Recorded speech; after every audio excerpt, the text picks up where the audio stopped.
Cave దగ్గరికి అమ్మవారి దగ్గరికి అమ్మవారి సేవకు వస్తున్నామండి. అమ్మవారి సేవకు వచ్చామండి. ఈ సేవ చేయడంలో మాకు చాలా ఆనందం అనిపిస్తుందండి. మాకు ఏం కష్టం అనిపిస్తలేదు. అమ్మవారు చాలా పవర్ఫుల్ అమ్మవారు అండి. మేము ఏది మొక్కుకున్నా అది మాకు అవుతుందండి. అమ్మవారు మీకు చాలా మేము సేవ చేయడం కొరకు చాలా ఎంత ఇబ్బంది పడుకుంటైనా వస్తామండి. మాకేం అనిపించదండి. ఈ నవరాత్రి సందర్భంగా మేము ఎప్పుడు వస్తూ ఉంటామండి. మేము ఎప్పుడు ప్రతి శుక్రవారం కూడా వస్తామండి. అప్పుడప్పుడు ఎప్పుడు వస్తామండి. మీరు దేవి నవరాత్రులు అయిపోయేంత వరకు అమ్మవారి సేవలో ఉంటారా? అమ్మవారి సేవలో అయిపోయేంత వరకు అమ్మవారి సేవలో ఉంటామండి.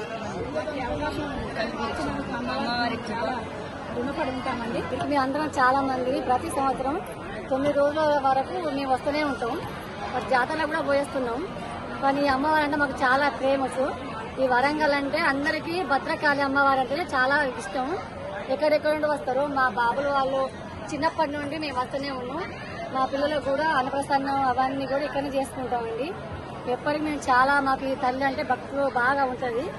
ఎప్పుడైనా కూడా మాకు రావాలనుకుంటాం, వస్తూనే ఉంటాము. మాకు కూడా అవకాశం వచ్చినందుకు మేము అందరం ఇక్కడికి వచ్చినాం. సంతోషంగా పొద్దున్న నుండి మేము ఇక్కడ దేవునికి ఇక్కడ దేవతకు మేము అందరం మంచిగా భజన చేశాము. భజన చేసి పాటలు పాడాము.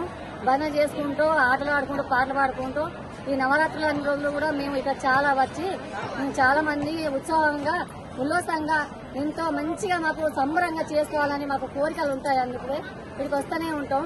మా బాబులకు కూడా అందరూ రకం ఇష్టము. ప్రతి సంవత్సరం మా పిల్లలు కూడా వస్తూనే ఉంటారు సారు.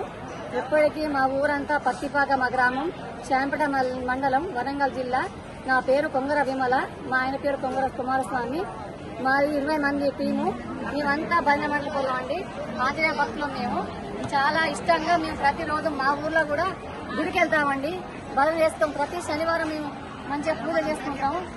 మేము సాయిబాబా గుడి కూడా వెళ్ళాము. ఇప్పుడు దేనకాడికి కూడా భద్రాచలము, తిరుపతికి అవన్నీ పోవాలని అవకాశం రావాలని ఈ తల్లిని దర్శించుకొని మాకు ఈ కోరిక నెరవేర్చాలని మేము అందరం ఆశపడుతూ ఇక్కడికి వచ్చాము.